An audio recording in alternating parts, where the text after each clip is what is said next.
Jangan kamu tinggal tiap-tiap kali selepas kamu melakukan solat satu ucapan doa kepada Allah Subhanahu wa taala. Allahumma a'inni ala zikrika wa syukrika wa husni ibadatik.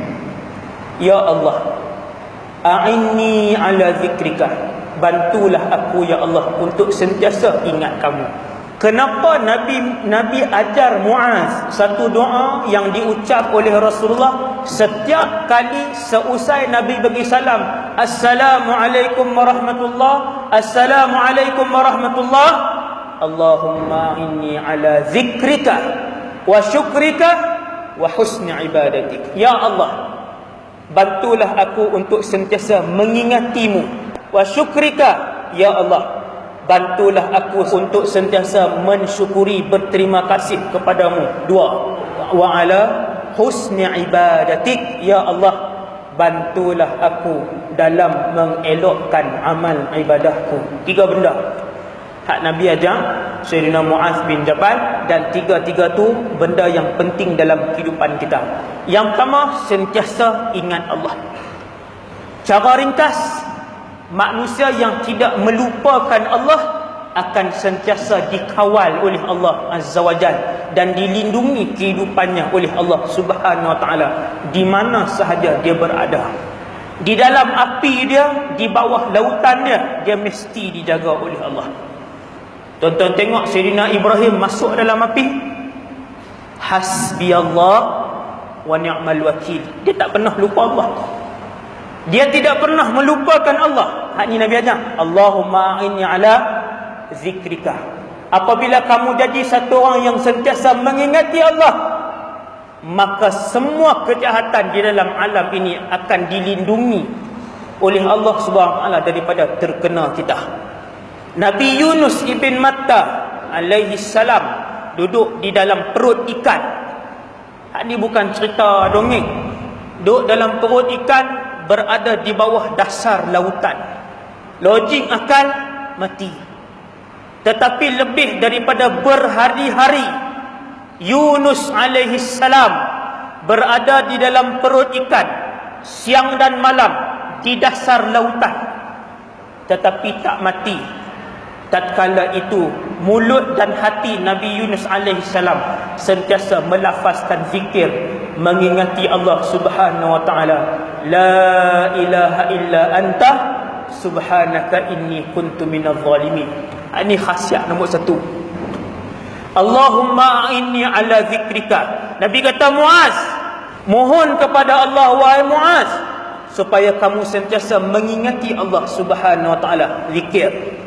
Wa syukrika, mensyukuri Allah. Wa husni ibadatik, sentiasa mengelokkan amal ibadat kepada Allah Subhanahu wa taala. Kita lepas Ramadan ni tuan-tuan akan tengok nanti ibadat-ibadat kita, sedekah kita, semayang kita, dia semua menurun. Maka Allah buat main cerita dalam Al-Quran supaya dengan cerita ini umat Muhammad sallallahu alaihi wasallam la'allakum tatadhakkarun, supaya kalian berfikir. Kami datangkan cerita-cerita di dalam Al-Quran supaya kalian memandang dan melihat cerita itu dengan penuh iktibar. Dan selalunya cerita-cerita dalam Al-Quran ini hanya menjadi pengajaran kepada orang yang berfikir saja. Kalau baca Quran, baca cerita Nabi-Nabi, baca cerita Rasul-Rasul, orang-orang yang Allah puji siddiqin di dalam Al-Quran, kalau tak ambil pengajaran, habis baca, tutup Quran, balik tak ada apa.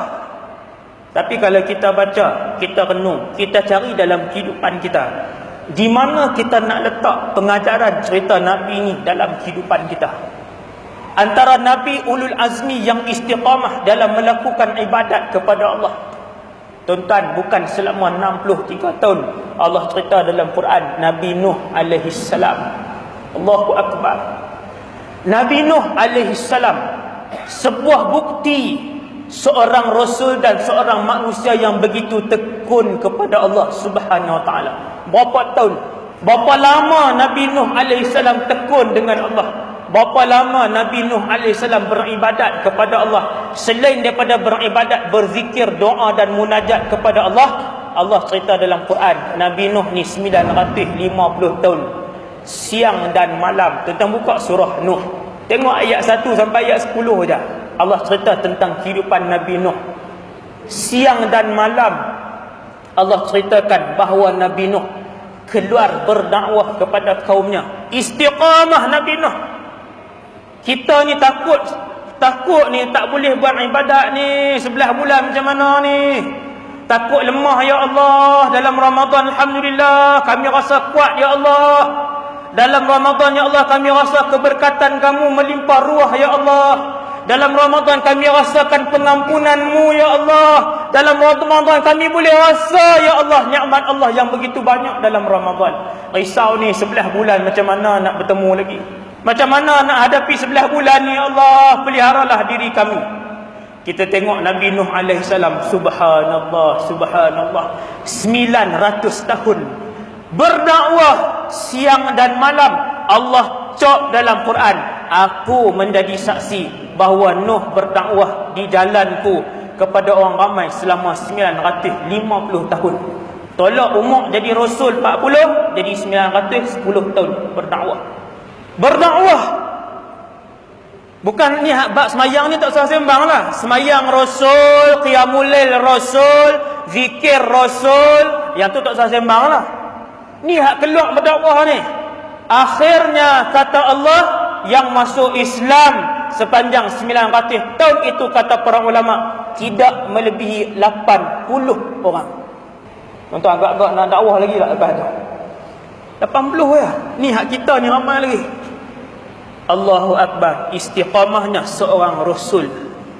Kita nak istiqamah sebelah baki berbulan sebelum masuk pula bulan barakah Ramadan tahun depan. Sebelum masuk pula bulan pengampunan Allah tahun depan. Nak ambil kekuatan siapa? Tengok kekuatan dan semangat juang, semangat istiqamah, semangat beribadah, semangat menekuni ibadah kepada Allah Subhanahu Wa Taala. Dan Nabi Nuh telah pun berjaya di atas muka bumi Allah. Dia bukan orang yang masih hidup dan meneruskan kehidupan, tetapi Nuh alaihi salam adalah seorang Rasul yang telah pun membuktikan kepada saya dan kita semua tentang ketekunannya melakukan ibadat kepada Allah Subhanahu Wa Taala.